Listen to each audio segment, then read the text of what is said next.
Hello friends, আজকে তোমাদের সঙ্গে শেয়ার করছি ওটসের একটা দারুণ টেস্টি রেসিপি। তো এটা হচ্ছে ওটসের কাটলেট, কিভাবে বানিয়ে নিতে হয় দেখে নাও। এখানে অল্প পরিমাণ ঘি নিলাম প্যানের মধ্যে, 1 কাপ ওটস নিলাম। ওটসটাকে সুন্দর করে ভেজে নিতে হবে। ভাজাটা ততক্ষণই করতে হবে যতক্ষণ পর্যন্ত ভাজা ভাজা একটা গন্ধ আসবে, তোমরা বুঝতে পারবে, আর লালচে একটা ভাব চলে আসবে, ততক্ষণ পর্যন্ত ভেজে নিলাম। ওটসটা আমার ভাজা হয়ে গেছে, এবার আমি এটাকে সরিয়ে নিলাম। এই ওটস ভাজাটা ঠান্ডা করে নিয়ে এটাকে গ্রাইন্ড করে নেব। আর এই একই প্যানের মধ্যে দিয়ে নিলাম অল্প পরিমাণ ঘি। এখানে পুরটার জন্য রেডি করে নিচ্ছি অল্প জিরেটা বেশ ভাজা ভাজা মতো হয়ে গেলে দিচ্ছি গ্রেট করে রাখা আদা। এখানে আমি রসুন ইউজ করব না, তোমরা চাইলে রসুন দিতে পারো। আর কিছু সবজি, আমার কাছে যা সব সবজি ছিল আমি সেগুলোই নিয়েছি, তোমরা চাইলে সবজি তোমাদের ইচ্ছে মতো নিতে পারো। এখানে পেঁয়াজটা দিলাম টেস্টের জন্য, পেঁয়াজটা ভাজা ভাজা করে নেব। এর পরে আমি যে সমস্ত সবজিগুলো কেটে রেখেছি সেগুলো নিয়ে নিলাম। গাজর, বাঁধাকপি, অল্প একটু বরবটি আমি দিয়েছি, তোমাদের কাছে ক্যাপসিকাম থাকলে দেবে। এখানে দিলাম কাঁচা লঙ্কা, দিয়ে অল্প নুন দিয়ে নাড়িয়ে চাড়িয়ে একটু 5 মিনিট হতে দিতে হবে। পুরোপুরি সেদ্ধ না, কিন্তু অল্প একটু নাড়িয়ে চাড়িয়ে বেশ একটু মজিয়ে নিতে হবে। চাপা দিয়ে 5 মিনিট আমি হতে দিলাম। আর এখানে আমার ওটসটা আমার পুরো ঠান্ডা হয়ে গেছে, গ্রাইন্ড করে নেবার অল্প পরিমাণ দানা, ওটসের দানা আমি তুলে রেখেছি। ওটা কিভাবে কখন ইউজ করি সেটা বলে দেব।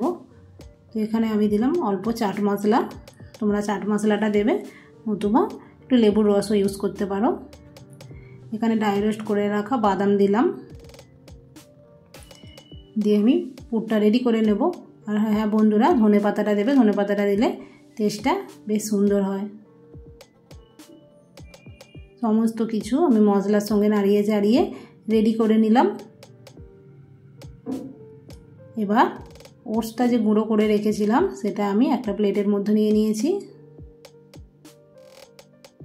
ওটসটাকে মেখে নেব, বাইন্ডিংয়ের জন্য নিলাম আমি একটা সেদ্ধ আলু, মিডিয়াম সাইজের আলু নিয়েছি 1 কাপ ওটসে। আলুটা এখানে মেখে নেব।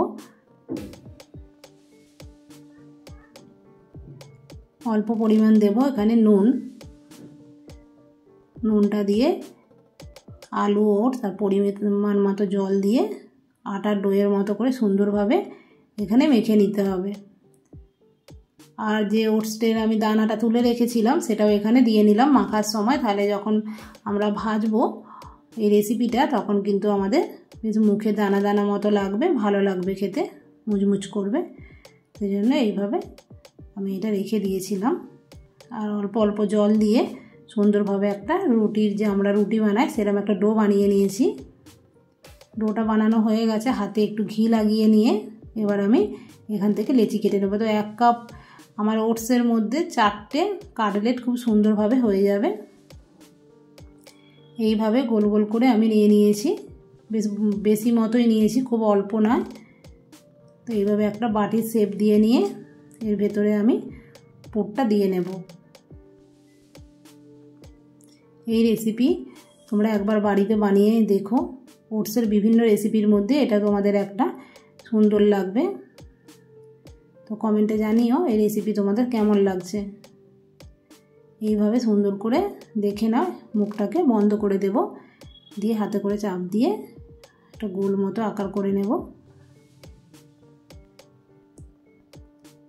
এইরকমভাবে বানিয়ে নিলাম। আমার এখানে বানানো হয়ে গেল। আর একটা দেখিয়ে নাও, এইভাবে একটা বাটির মতো শেপ দিয়ে নেবে, নিয়ে এখানে ভেতরে পুরটা দিয়ে দিলাম। যেহেতু ওটস আছে একটু ফেটে ফেটে যাবার চান্স আছে, একটু আস্তে আস্তে মুখটা বন্ধ করে নেবে, অসুবিধা নেই। একটু ধৈর্য ধরে কাজটা করলে হয়ে যাবে। এখানে তোমরা বন্ধুরা আটা ইউজ করতে পারো ওটসের সঙ্গে, কিন্তু এখানে আমি প্লেন ওটসটাই রেখেছি আর বাইন্ডিংয়ের জন্য জাস্ট একটু আলু দিয়েছি। এইভাবে রেডি করে নিলাম দুটো। আর তোমাদের যদি এইভাবে রেডি করতে অসুবিধা হয় আরও একটা পদ্ধতি দেখে নাও। ওটসটা মাখা হয়ে গেল, মাখার পর এই যে সমস্ত রকম যে পুরটা ছিল ওটাকে দিয়ে ওটসটাকে সুন্দরভাবে মেখে নেবে। এটা একদম ইজি প্রসেস, তোমরা এই প্রসেসটা অবলম্বন করতে পারো। আমি সেই জন্য এখান থেকেও দুটো দেখিয়ে দেব। এইভাবে মাখা হয়ে গেল সমস্তটা নিয়ে এবার সুন্দরভাবে কাটলেটের মতো আকার দিয়ে দিলেই হয়ে যাবে। তোমাদের যেটা সহজ মনে হবে তোমরা সেইভাবে বানিয়ে নিতে পারো। আমি দুরকমভাবে দেখিয়ে দিলাম, দেখতে পেলে এটা কিন্তু বানানো খুবই সহজ।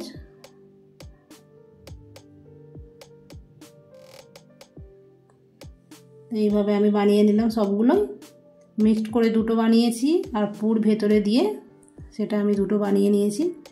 যেটা তোমাদের সহজ মনে হবে সেটাই তোমরা সেইভাবে তোমরা বানিয়ে নেবে। সবটা রেডি হয়ে গেল।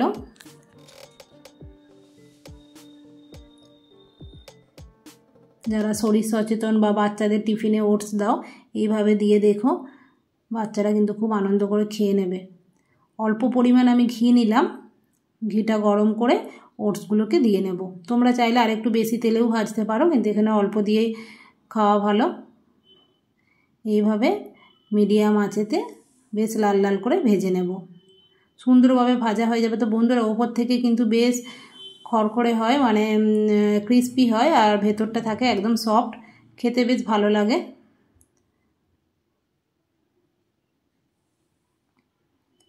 এইভাবে লাল লাল করে ভেজে নিতে হবে।